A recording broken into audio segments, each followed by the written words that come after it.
லவ்தேத்தூர் இயேசுஸ் கிறிஸ்துஸ். இயேசு கிறிஸ்துவுக்கு புகழ். தமிழ் கூறும் நல்லுலகில் வாழும் அனைத்து அன்பு உள்ளங்களுக்கும் வத்திக்கான் வானொலியின் வணக்கம். இறைவன் உங்கள் உள்ளத்தையும் இல்லத்தையும் தன் அன்பாலும் அருளாலும் அமைதியாலும் இன்றும் என்றும் நிரப்புவாராக.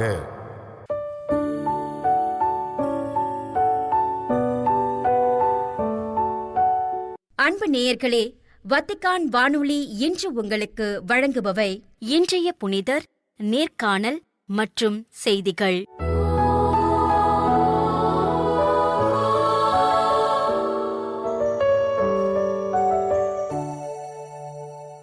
இன்றைய புனிதர்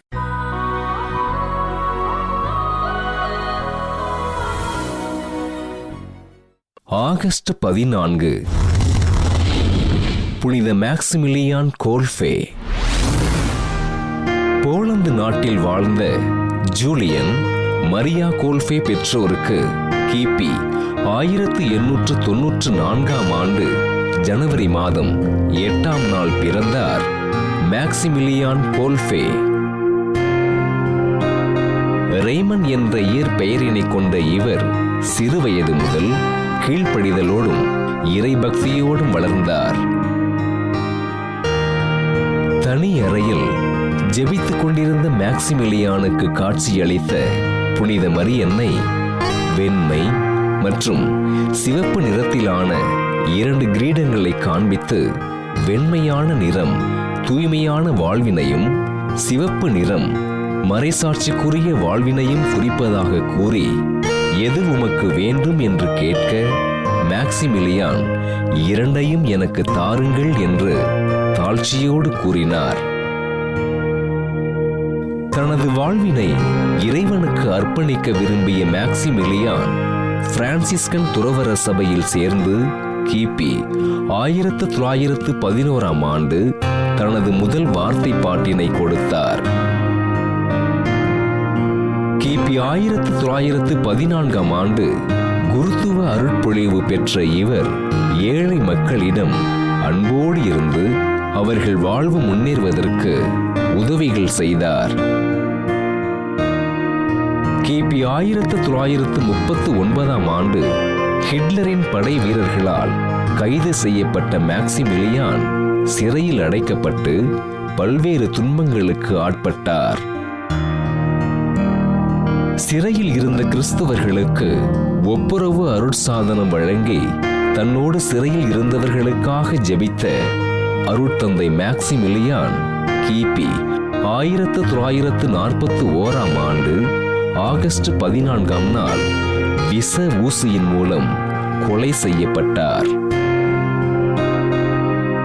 மரியன்னையிடமும் ஆண்டவர் இயேசுவிடமும் விசுவாசத்தோடு இருந்து மக்களின் பாவங்களுக்காக ஜெபித்து வாழ்ந்த அருட்தந்தை மேக்சிமிலியானை திருத்தந்தை 2ஆம் ஜான்பால் 1982ஆம் ஆண்டு அக்டோபர் மாதம் 10ஆம் நாள் புனிதராக உயர்த்தி போதை மருந்துக்கு அடிமையானவர்களுக்கு பாதுகாவலராக அறிவித்தார்.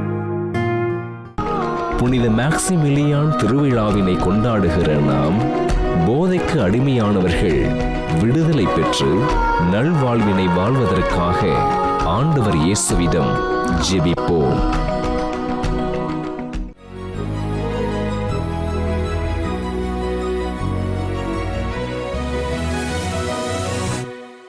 நேர்காணல். இனிய இதயங்களுக்கு அன்பின் வணக்கம். நான் உங்கள் அருட்சகோதரி பிரைடா. கடந்த பகுதியிலே மறைக்கல்வி வகுப்பிற்கு பெற்றோர்களின் பங்களிப்பு எவ்வளவு முக்கியம் என்பதை பற்றி நல்ல கருத்துக்களை நாம் பெற்றுக் கொண்டிருக்கிறோம். தொடர்ந்து இதை குறித்த கருத்துக்களை வழங்க அருட்தந்தை அவர்கள் நம் மத்தியில இருக்கிறார். அருட்தந்தை அவர்களை நாம் வரவேற்போம். வணக்கம் ஃபாதர். ஃபாதர், கடந்த பகுதியில பெற்றோர்களுடைய பங்களிப்பு எவ்வளவு முக்கியம் என்பதை பற்றி மிக அழகாக கற்றுக் கொடுத்தீர்கள். இந்த பகுதியிலே நான் தெரிந்து கொள்ளவும், இன்னும் நம்முடைய மக்களுக்கு ஒரு நல்ல ஒரு தெளிவை பெறுவதற்காக கேள்வியாக நான் நினைப்பது, ஆசிரியர்களுடைய பங்களிப்பு எப்படி இருக்க வேண்டும்? இந்த மறைக்கல்விக்கென ஆசிரியர்கள் உருவாக்கப்படுகிறார்களா? அவர்கள் எப்படி தயாரிக்கப்படுகிறார்கள்?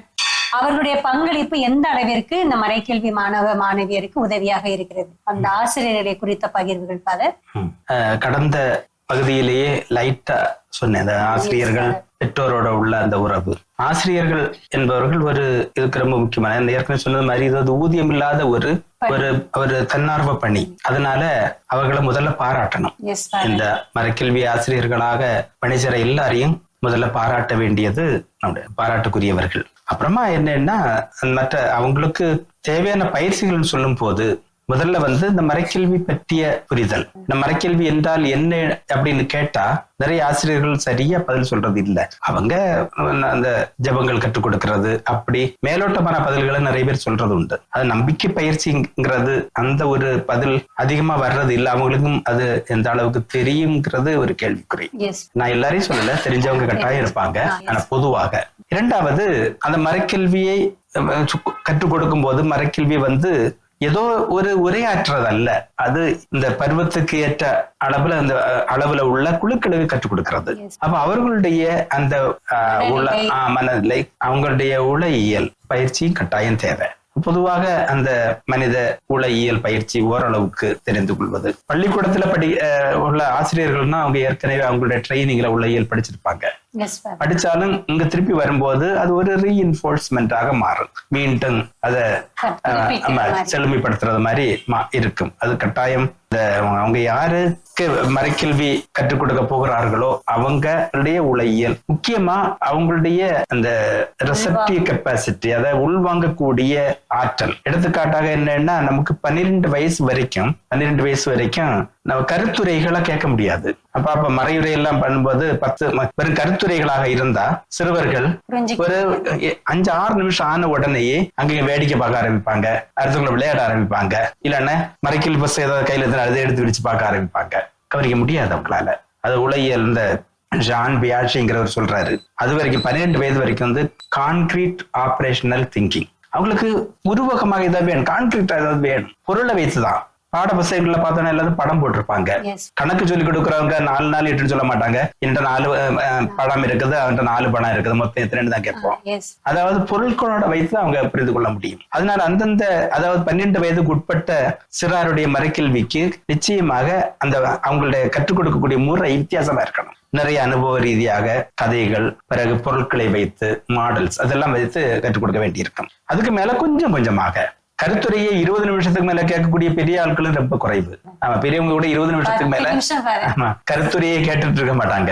அவங்களுக்கு ஏதாவது கதை கட்டல சொன்னாதான், அல்லது ஒரு நிகழ்ச்சியை சொன்னாதான், அல்லது அவங்கள்ட்ட ஒரு விடுகதை அல்லது ஒரு கேள்வி கேட்டாதான் அலர்ட் ஆகுறாங்க. அது இயல்பு, மனிதன் நம்ம இயல்பு. அதனால அந்த மறைக்கல்வி கற்றவர்களுடைய அந்த மனநிலை, அவங்க எந்த அளவுக்கு அவங்களால உள்வாங்க முடியுங்கிறது அதை படித்துக் கொள்ள வேண்டும். மூன்றாவது முக்கியமான பயிற்சி என்னன்னா அந்த மெத்தடாலஜி, முறையியல். மெத்தடாலஜிங்கிறதோட மெத்தடாலஜிங்கிறது அது ஒரு பெரிய ஒரு சயின்ஸ். அது அவங்களுக்கு என்னென்ன மெத்தட்ஸ் அதுக்கு அந்த குழந்தைகளுக்கு அந்த சின்ன வயசுல இருந்து மேல போக போக கொஞ்சம் கொஞ்சம் குறையலாம். விளையாட்டுகள், கதைகள், பாடல்கள், செயல்கள், பிறகு அவங்களுடைய இந்த குரூப் ஆக்டிவிட்டிஸ், குழு செயல்பாடுகள். ஆமா, அந்த விளையாட்டு வைக்கும் போது ரொம்ப கவனமாக இருக்கணும். விளையாட்டுகள் எல்லாமே கடைசியில போட்டியில முடியும். எந்த குரூப் முதல்ல வெற்றி பெறுது அப்படி சொன்னோம்னாலே அங்க எல்லாமே அடிபட்டு போயிடும். அதனால என்னன்னா நான் காம்படிட்டிவ், அதாவது போட்டி இல்லாத விளையாட்டுகள் நிறைய இருக்குது. ஆங்கிலத்தில் நம்ம இணையதளத்துல தேடணும்னா போட்டி இல்லாத நான் காம்படிட்டிவ் கேம்ஸ் ஃபார் கிட்ஸ் போட்டோம்னா அதாவது 1000கணக்கில் வரும். அதாவது வின் கேம்ஸ் ஒண்ணு கூட வரும். நிறைய விளையாட்டுகள் இருக்குது. அது என்ன, எல்லாவற்றையும் எடுத்து நாம் அதை கொஞ்சம் மாடிஃபை பண்ணணும் நம்முடைய குழுவுக்கு ஏற்றபடி. அங்கதான் இந்த படைப்பாற்றல் வருது. ஒரு விளையாட்டை அப்படியே கொண்டு நம்ம பிள்ளைகளுக்கு சொல்ல முடியாது. ஒரு கதையை அப்படியே கொண்டு நம்ம படிக்கிற கதையை அப்படியே சொல்ல முடியாது. அதை நம்முடைய கதையாக மாற்றி சொல்றது. இதுக்கு படைப்பாற்றல் அந்த பயிற்சி கொடுக்கணும். இந்த துணை கருவிகள் உருவாக்குறது, விளையாட்டுகள் உருவாக்குறது, இதன் மூலமாக ஒரு செய்தியை எப்படி நம்முடைய மாணவர்களுக்கு கொடுக்கறதுங்கிற அந்த ஒரு பயிற்சி அவங்களுக்கு கட்டாயம் தேவை. இந்த 3 வகையான பயிற்சிகள் அதுக்கு பிறகு திருப்பியும் அந்த மறைக்கல்வி பற்றிய ரினிவல், அதாவது புத்தாக்க பயிற்சின்னு சொல்லுவாங்க, அது தொடர்ந்து நடந்து கொண்டே இருக்க வேண்டும் மறைக்கல்விக்கு முக்கியமா. அதுக்கு பிறகு இந்த காண்டன்ஸ் சொல்லும் போது அவங்களுக்கு விவிலிய அறிவு தேவைப்படும், கொஞ்சம் இறையியல் அறிவும் தேவைப்படும். அதன் பிறகு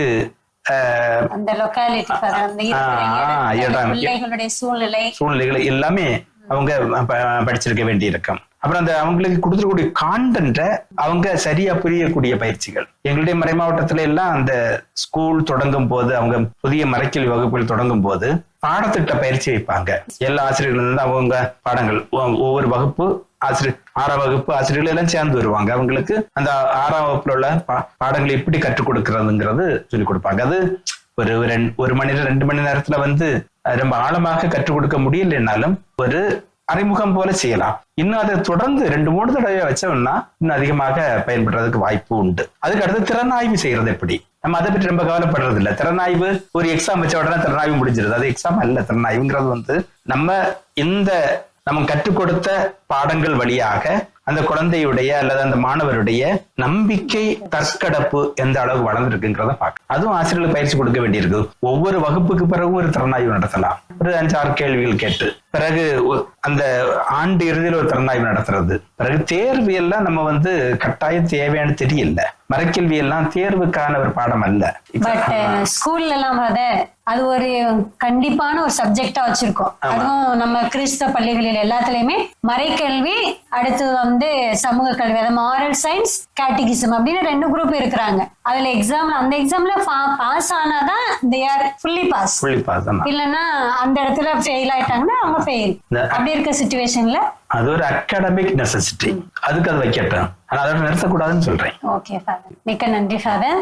ஆசிரியர்களுடைய பங்களிப்பு பள்ளியில் மட்டுமல்ல, இந்த மறைக்கல்வி வகுப்பிலும், குறிப்பா அந்த ஞாயிற்றுக்கிழமையில 1 hour அவங்க கூட ஸ்பெண்ட் பண்றதுக்கு இவ்வளவு காரியங்கள் எல்லாம் ஒரு ஆசிரியர் பெற்றிருந்தாதான் நல்ல முறையில் அந்த மறைக்கல்வி வகுப்பை கொண்டு செல்ல முடியும் என்பதை மிக அழகாக, அருமையாக, தெளிவாக எங்களோட பகிர்ந்து கொண்டீர்கள். உங்களுடைய பகிர்விற்கு நன்றி ஃபாதர். மீண்டும் உங்களை நான் சந்திக்கிறேன். இதுல இன்னொன்னு உண்டு, ஆசிரியர்களோட உள்ள அனுபவமும் மறைக்கல்வியாக்கும் அனுபவமாக இருக்க வேண்டும்.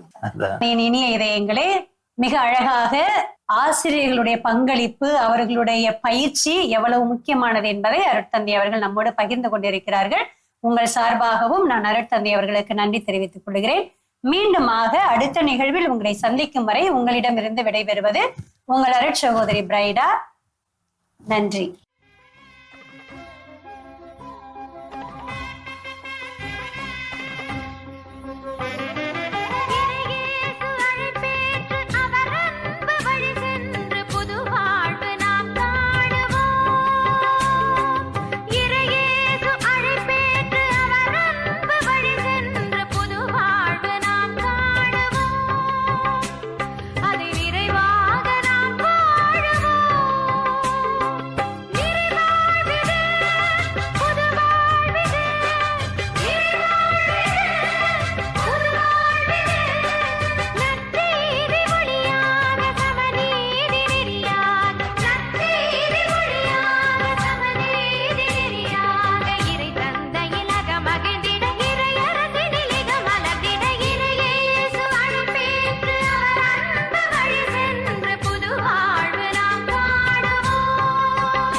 செய்திகள். வரலாற்று அறிவியலுக்கான திருத்தந்தையின் குழுவின் புதிய உறுப்பினர்களாக பேராசிரியர்கள் உம்பெர்டோ லோங்கோ, பிரான்சிஸ்கோ செசாரியோ மற்றும் அன்னா பிரான்ஸ்கா ஆகிய மூவரையும் திருத்தந்தை 14ஆம் லியோ அவர்கள் நியமித்துள்ளார். வரலாற்று அறிவியலுக்கான திருத்தந்தையின் குழு திருத்தந்தை 12ஆம் பயஸ் அவர்களால் 1954ஆம் ஆண்டு நிறுவப்பட்டது. இதற்கு முன்னோடியாக திருத்தந்தை 13ஆம் லியோ அவர்கள் 1883ஆம் ஆண்டு ஆகஸ்ட் 18ஆம் நாள் வெளியிட்ட செப்பன் நியூமெரோ கன்சிடரான்சே என்ற திரு தூதுமடல் வழியாக நிறுவிய வரலாற்று ஆய்வுகளுக்கான கர்தினால் குழுவின் மரபை இக்குழு தொடர்கிறது. திரு அவையின் ஆவண காப்பக மரபு, குறிப்பாக வத்திக்கான் ஆவண காப்பகங்கள் மீது தொடர்ந்து கவனம் செலுத்துவது இக்குழுவின் பணியின் முக்கிய அம்சமாக இருந்து வருகிறது. திருத்தந்தையரின் பாதுகாப்பில் உள்ள ஆவண தொகுப்புகளை ஆய்வாளர்கள் அதிக அளவில் சிறந்த முறையில் அணுகுவதற்கு அனுமதிக்க வேண்டும் என பல்வேறு கோரிக்கைகள் திருத்தந்தையர்களிடம் முன்வைக்கப்பட்டுள்ளன. இக்குழுவின் தலைவராக இயேசு சபையைச் சேர்ந்த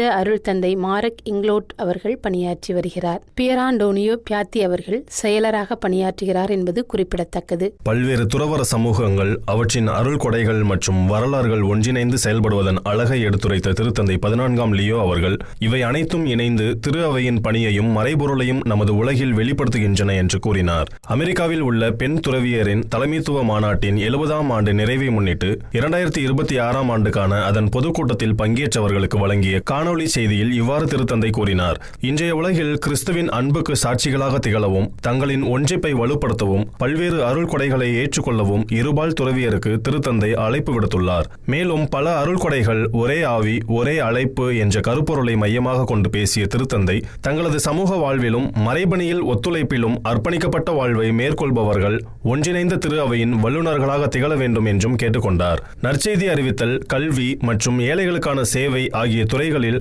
துறவற சமூகங்கள் ஆற்றி வரும் பங்களிப்புகளுக்கு நன்றி தெரிவித்த திருத்தந்தை கிறிஸ்துவின் அன்பும் இரக்கமும் வழியாக அலட்சியம் மற்றும் இயலாமையின் உலகமயமாக்கலை எதிர்கொள்ள தங்களது அருட்கொடைகளை பயன்படுத்துமாறு அழைப்பு விடுத்தார். கொலம்பியாவின் காலி நகரில் 7.4 ரிக்டர் அளவிலான நிலநடுக்கத்தால் கட்டடம் இடிந்து விழுந்தது. இடிபாடுகளுக்குள் தனது உடலால் பச்சிளம் மகனை பாதுகாத்த நிலையில் ஒரு தாயை மீட்பு பணியாளர்கள் கண்டெடுத்தனர். இந்த மீட்பு நிகழ்வு ஒரு மனித உயிரை கூட காப்பாற்ற ஒன்றிணைந்து செயல்படும் சமூகத்தின் வலிமையான அடையாளமாக அமைந்தது. மனித உயிரின் மதிப்பை மையமாக கொண்ட இந்த சிந்தனை கொலம்பியாவில் தனது பச்சிளம் குழந்தையை பாதுகாக்க ஒரு தாய் மேற்கொண்ட துணிச்சலான முயற்சியையும் சில நாடுகளில் கருக்கலைப்புக்கு அதிகரித்து வரும் சட்ட அங்கீகாரத்தையும் ஒப்பிட்டு பார்க்கிறது. இதற்கு மாறாக சில நாடுகளில் அண்மையில் மேற்கொள்ளப்பட்ட கருக்கலைப்பு சட்ட மாற்றங்கள் சுட்டிக்காட்டப்படுகின்றன. அமெரிக்காவின் மாசசூசெட்ஸ் மாநிலத்தில் புதிய சட்டம் கர்ப்பத்தை தன்னிச்சையாக முடிப்பதற்கான முந்தைய 24 வார கால வரம்பை நீக்கி மருத்துவர்களுக்கு அதிக முடிவெடுக்கும் அதிகாரத்தை வழங்குகிறது. மேலும் பல நாடுகளில் கருக்கலைப்புக்கான சட்டப்பூர்வ அணுகல் விரிவுபடுத்தப்பட்டுள்ளதாகவும் குறிப்பிடப்படுகிறது. கருக்கலைப்பு பெரும்பாலும் தனிப்பட்ட தேர்வு மற்றும் பராமரிப்பு என முன்வைக்கப்பட்டாலும் சிக்கலான கற்ப நிலைகளை எதிர்கொள்ளும் பெண்களுக்கு உளவியல், பொருளாதார, சமூக மற்றும் ஆன்மீக ஆதரவு உள்ளிட்ட உண்மையான மாற்று வழிகள் வழங்கப்பட வேண்டும் என இந்த சிந்தனை வலியுறுத்துகிறது. வணிக ரீதியிலான ஆழ்கடல் சுரங்க தொழிலில் ஆர்வம் அதிகரித்து வருவதால் அரசுகள், விஞ்ஞானிகள் மற்றும் நிறுவனங்கள் மிகுந்த எச்சரிக்கையுடன் செயல்பட வேண்டும் என பசிபிக் ஆயர்கள் வலியுறுத்தியுள்ளனர். பசிபிக் ஆயர் பேரவை ஆகஸ்ட் 10 திங்களன்று வெளியிடப்பட்ட ஒரு மேய்ப்பு பணி அறிக்கையில் ஆழ்கடல் என்பது இன்னும் முழுமையாக புரிந்து கொள்ளப்படாத ஒரு சுற்றுச்சூழல் அமைப்பு என்றும் அதன் பல்லுயிர் தன்மை, சூழலியல் உறவுகள் மற்றும் நீண்டகால நிலைத்தன்மை குறித்து பல ஐயங்கள் நிலவி வருவதாகவும் எச்சரித்துள்ளது. கடுமையான அல்லது மீள முடியாத தீங்கு ஏற்படுவதற்கான சாத்தியக்கூறுகள் மிக அதிகமாக இருக்கும்போது முழுமையான அறிவியல் சான்றுகள் இல்லை என்பதை ஒரு காரணமாக பயன்படுத்தி முறையான அக்கறையின்றி செயல்படக்கூடாது எனவும் ஆயர்கள் வலியுறுத்தினர். மேலும் இதுகுறித்து முடிவெடுப்பவர்கள் விவேகம், வெளிப்படைத்தன்மை, பணிவு மற்றும் பொதுநலன் குறித்த அக்கறையுடன் செயல்பட வேண்டும் என்றும் அவர்கள் அழைப்பு விடுத்தனர். திரு அவை அறிவியல் ஆராய்ச்சியையோ அல்லது பொறுப்பான பொருளாதார வளர்ச்சியையோ எதிர்க்கவில்லை என்பதை தெளிவுபடுத்திய ஆயர்கள் மாறாக தொழில்நுட்ப முன்னேற்றம் என்பது மனித மாண்பை மதிக்க வேண்டும், படைப்பின் ஒருமைப்பாட்டை பாதுகாக்க வேண்டும் மற்றும் பொதுநலனை மேம்படுத்த வேண்டும் எனவும் அழைப்பு விடுத்துள்ளனர். இத்துடன் வத்திக்கான் வானொலியின் தமிழ் ஒளிபரப்பு நிறைவு பெறுகிறது. உங்கள் செவிமடுத்தலுக்கு நன்றி. தொடர்ந்து வத்திக்கான் வானொலியுடன் இணைந்திருங்கள். இறையாசிர் பெறுங்கள்.